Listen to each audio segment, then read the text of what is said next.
जन स्वराज 2 अक्टूबर को दल बनने जा रहा है। एक ऐसा दल जो दल बनने के पहले ही 1 करोड़ संस्थापक सदस्य, विश्व में ऐसी कोई पार्टी आज तक स्थापित नहीं हुई है। प्रशांत किशोर जी एक बात बोलते हैं कि हर जात में काबिल व्यक्ति होते हैं और हर काबिल व्यक्ति किसी न किसी जात का है। जहाँ से जो व्यक्ति अपनी राजनीतिक महत्वाकांक्षा उनकी पूरी नहीं हुई, वो लोग अब पीके के साथ जुड़ रहे हैं। कल के डेट में विधायक बनना है, एमपी बनना है, एमएलसी बनना है, तो ये महत्वाकांक्षी लोगों का जमावड़ा उनके साथ है। हमारा रिजेक्टेड सामान अगर किसी दूसरे दल में चल गया तो हमको तो दिवाली मनानी चाहिए, चिट्ठी तो नहीं लिखना चाहिए। दूसरे दल वाले लोग बेचैन क्यों हैं? अगर सभी दल का कचरा, जिसको वो लोग कह रहे हैं, जन स्वराज में जमा हो रहा है तो उनको तो खुशी मनानी चाहिए। लेकिन महत्वाकांक्षा रखने वाले लोग की संख्या भी है ना। नाम बताइए। अब आपकी महत्वाकांक्षा हो सकती है कल के डेट में हमको नगर से टिकट मिले, हम चुनाव लड़े। पीके इस अवधारणा को बदलेंगे या फिर उसी जो पैटर्न चल रही है वही पैटर्न फिर अपनाया जाएगा कि आबादी अगर वैश्यों की है तो वैश्य उम्मीदवार ही रहेगा, भूमियारों की है तो भूमियार उम्मीदवार रहेगा। तो ये बदलाव सिर्फ कहने के लिए है या जमीन पर भी दिखेगा? हमारे यहाँ प्रशांत जी ने क्या ऐलान किया कि जिसकी जितनी भागीदारी उसकी उतनी हिस्सेदारी। तो क्या जात के नाम पे मोदी जी को वोट पड़ रहा है क्या? इस न्यूज के प्रायोजक है अफजल फर्नीचर। कि 2 अक्टूबर गांधी जयंती के दिन बिहार में एक नई पार्टी जनसुराज का उदय होने जा रहा है। इस संबंध में बातचीत हम करेंगे। जनसुराजी हमारे साथ है, मुजफ्फरपुर नगर के जनसुराज के महानगर अध्यक्ष हैं संजय केजरीवाल। राजनीतिक गलियारे में चर्चा है, चाहे वो जेडीयू हो, भाजपा हो, राजद या अन्य कोई दल हो, जहाँ से जो व्यक्ति अपनी राजनीतिक महत्वाकांक्षा उनकी पूरी नहीं हुई, वो लोग अब पीके के साथ जुड़ रहे हैं। कल के डेट में विधायक बनना है, एमपी बनना है, एमएलसी बनना है, तो ये महत्वाकांक्षी लोगों का जमावड़ा उनके साथ है। हमारे दल में हर उस व्यक्ति को जगह दी जा रही है। राजनीतिक दल के रूप में वो किस कद पे थे उससे हमको मतलब नहीं है, उनकी क्वालिटी के आधार पे। प्रशांत किशोर जी एक बात बोलते हैं कि हर जात में काबिल व्यक्ति होते हैं और हर काबिल व्यक्ति किसी न किसी जात का है। ऐसा तो नहीं है बिना जात के कोई पैदा लेता है। और फिर हमारा रिजेक्टेड सामान अगर किसी दूसरे दल में चल गया तो हमको तो दिवाली मनानी चाहिए, चिट्ठी तो नहीं लिखना चाहिए। चिट्ठी तो नहीं लिखना चाहिए। पहली चीज, चाहे दूसरे दल वाले लोग बेचैन क्यों हैं? अगर सभी दल का कचरा, जिसको वो लोग कह रहे हैं, जन स्वराज में जमा हो रहा है तो उनको तो खुशी मनानी चाहिए कि जन स्वराज दल बनने के पहले ही कचरों का समूह है। लेकिन इन कचरों के समूह की जो ताकत, एकता, खुशबू नजर आ रही है, ये उनको डरा रही है, जिस कारण वो अनाप शनाप बोल रहे हैं। लेकिन महत्वाकांक्षा रखने वाले लोग की संख्या भी है ना। नाम बताइए। अब आपकी महत्वाकांक्षा हो सकती है कल के डेट में हमको नगर से टिकट मिले, हम चुनाव लड़े, विधायक बने। आपने कभी दिलजीत जी सुना है मेरे मुंह से? 1.5 साल हो गया जन स्वराज में शामिल होने के बाद। पॉलिटिकल लोग जो होते हैं वो कहते नहीं है, लेकिन लोगों के बीच में एक मैसेज, एक चर्चा तो बनी रहती है ना।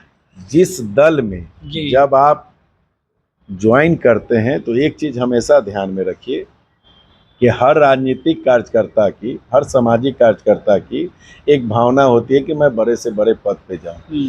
लेकिन हमारे जन स्वराज में मैं आपको एक सिस्टम बता देता हूं, पूरी चीज जो है जनता के बीच से ही चुन के आना है। हर विधानसभा के लिए 5 नाम जनता के बीच से चुन के आएंगे। उन 5 नाम की घोषणा चुनाव के 1 वर्ष पूर्व ही प्रशांत किशोर जी के द्वारा की जाएगी। उसके पास पैसा है कि नहीं है उससे नहीं मतलब है, वो किसी राजनीतिक बड़े घराने से बिलोंग करता है कि नहीं करता उससे कोई मतलब नहीं है।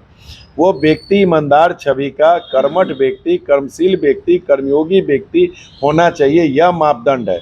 वैसे व्यक्ति को जब जनता चुन लेगी चुनाव के 3 महीना पहले ही, तो उसको वोट करना, वही जनता चुन रही है कि मेरा उम्मीदवार ये होना चाहिए।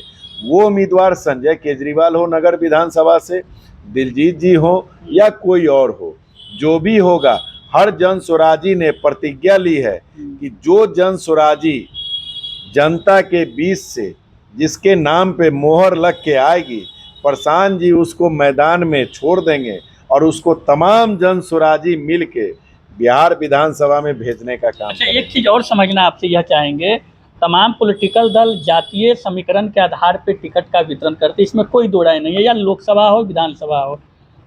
पीके इसको बदलना चाहते हैं, अवधारणा को बदलना चाहते हैं। अगर मुजफ्फरपुर नगर विधानसभा की बात आती है तो वैश्य लड़े, भूमिहार लड़े, क्योंकि जातीय आंकड़ा होती है, उसी के आधार पे चुनाव भी होती है। पीके इस अवधारणा को बदलेंगे या फिर उसी जो पैटर्न चल रही है वही पैटर्न फिर अपनाया जाएगा कि आबादी अगर वैश्यों की है तो वैश्य उम्मीदवार ही रहेगा, भूमिहारों की है तो भूमिहार उम्मीदवार रहेगा। तो ये बदलाव सिर्फ कहने के लिए है या ज़मीन पर भी दिखेगा? प्रश्न बहुत ही अच्छा है, इसका जवाब भी बड़े अच्छे ढंग से देने की आपको कोशिश करते हैं। सबसे पहली चीज़ है कि आप इस बात को ऐसे समझिए जो मैंने पूर्व में कहा कि हर जात में कोई न कोई काबिल व्यक्ति है जी। और हर काबिल व्यक्ति किसी न किसी जात का है। इस बात को दिमाग में बैठा लें। एक होता है कि जाति, लालू जी, आदरणीय लालू प्रसाद यादव जी क्या कहते हैं कि सब यादव लोग हमको वोट दीजिए, लालटेन को, लेकिन मुख्यमंत्री कौन बनेगा? तो हमारा बेटा। वो ये कहते हैं कि आप सभी यादव समाज के लोग हमको वोट दीजिए, आप यादव समाज में जो काबिल व्यक्ति होगा हम उसको मुख्यमंत्री बनाएंगे। अंतर को समझिए। सबसे पहली चीज, प्रशांत जी क्या कहते हैं कि हर जात में काबिल व्यक्ति है, मतलब हीरो को चुनने के लिए वो ये पदयात्रा कर रहे हैं।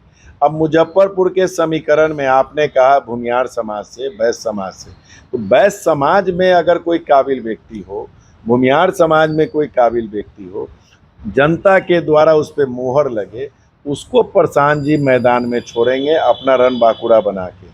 और इस चीज़ को मैं बार बार आपको यह कह दूं कि प्रशांत जी स्पष्ट रूप से जातीय बंधन से, धर्म बंधन से बहुत दूर है। हमारे यहाँ जातीय समीकरण नहीं है। हमारे यहाँ प्रशांत जी ने क्या ऐलान किया कि जिसकी जितनी भागीदारी उसकी उतनी हिस्सेदारी। हम कहते हैं कि आज अगर वैश्य समाज की भागीदारी 27% है तो 27% टिकट वैश्य समाज को मिलेगा। मुस्लिम समाज के 18% आबादी है तो 18% मुस्लिम समाज को टिकट मिलेगा। 14-15% यादव समाज की भागीदारी है तो 14% यादव समाज को भागीदारी मिलेगी। यादव समाज में उन हीरो को चुनना है, वैश्य समाज में उन हीरो को चुनना है। इसी प्रकार हर समाज से काबिल व्यक्ति को चुनना है, जो काबिल व्यक्ति ईमानदारी से अपने क्षेत्र की सेवा करे, अपने क्षेत्र की जनता की आकांक्षाओं पे खरा उतरे, उनको सदन में भेजने का काम जनता के आशीर्वाद से, जब जनता ही अपना उम्मीदवार चुन लेगी कि मेरा ये बेहतर उम्मीदवार है। प्रशांत जी का ये कहना है। जहाँ तक सवाल है जात पे वोट पड़ने का, मैं आपसे पूछता हूँ, मोदी जी के जात के बिहार में कितने % लोग हैं? पहली बार 34 सीट दिया, दूसरी बार 39 सीट दिया, इस बार 30 सीट दिया। तो क्या जात के नाम पे मोदी जी को वोट पड़ रहा है क्या? नीतीश बाबू के जात के कितने % लोग हैं? 20 साल से नीतीश बाबू यहाँ के मुख्यमंत्री हैं, 19वां साल चल रहा है, 20वां साल शुरू हो जाएगा। तो इस चीज़ को समझने की आपको ज़रूरत है कि बिहार को लोग बदनाम करते हैं कि बिहार में जातीय प्रथा है, यहाँ जाति के नाम पे सब कुछ होता है। हिंदुस्तान के किस राज्य में जात की बात नहीं होती है? लेकिन मेरे आपके चैनल के माध्यम से यह विनती है कि जात जो है बेटा बेटी के शादी के लिए मुनीफ है, इसको हमेशा ध्यान रखिएगा। लेकिन अपने जनप्रतिनिधि को चुनते समय जात और धर्म से ऊपर उठ के चुनिएगा। और एक ऐसा दल, जो आपने कहा जन स्वराज 2 अक्टूबर को दल बनने जा रहा है, एक ऐसा दल जो दल बनने के पहले ही 1 करोड़ संस्थापक सदस्य, विश्व में ऐसी कोई पार्टी आज तक स्थापित नहीं हुई है, रजिस्ट्रेशन करा ली, राजनीतिक दल बन गया और उसके बाद लोग अध्यक्ष बना रहे हैं, सचिव बना रहे हैं। यहाँ तो पंचायत स्तर पे संगठन बन के तैयार है और उसके बाद दल का निर्माण कौन कर रहा है? यही बिहार की जनता। 1 करोड़ संस्थापक सदस्य दल का निर्माण कर रहे हैं। यकीन मानिए कि जिन लोगों को दर्द है, जिन लोगों को ये सारी बातें हैं, आज अगर आप लोग भी मार्केट में दिन रात घूमते हैं, अगर जन स्वराज की ताकत, अगर जनता की ताकत नहीं होती तो क्यों इतना दर्द हो रहा है? हर नहीं तो प्रोफेस आप लोग विपक्षी दल जो मौजूदा विपक्ष के दल हैं बिहार में उन पे हमलावर रहते हैं और जो सत्तारूढ़ दल है उन पे बड़ा सॉफ्ट कॉर्नर अपनाते हैं, ऐसा कहा जा रहा है, लोग कहते हैं इस चीज़ मेरा तो यह मानना है कि आप प्रशांत जी के जन स्वराज के ऑफिशियल वेबसाइट पे जितने उनके वीडियो हैं, उन्होंने ये कहा कि 5 किलो अनाज के नाम पे आप मोदी जी को वोट दे रहे हैं। कमोबेश बिहार में 1 किलो का घोटाला होके 4 किलो तो मिल ही रहा है। गैस सिलेंडर के नाम पर आप मोदी जी को वोट दे रहे हैं। आप राम मंदिर के नाम पे मोदी जी को वोट दे रहे हैं। आप अपने बेटे का चेहरा देख के कब वोट दीजिएगा? नीतीश जी के विषय में वो बारहों बार यह बोलते रहते हैं कि थका हुआ चुका हुआ मुख्यमंत्री अब ये रह गए हैं। अब शुद्ध रूप से हम ये कहें तो अब उनकी राजनीति की अंतिम पारी चल रही है। जी। तो आप बिहार में तो सत्ता में क्या तो नीतीश जी के साथ बीजेपी है या केंद्र में बीजेपी है। प्रशांत जी तो ये सारी बातें कहते हैं, फिर आप कैसे कह सकते हैं कि वो सिर्फ विपक्ष के ऊपर हमलावर हैं? चलिए, बहुत बहुत धन्यवाद। संजय केजरीवाल जी थे और जनसुराज को लेकर के बातचीत हो रही थी, प्रशांत किशोर की सोच पर बात हो रही थी।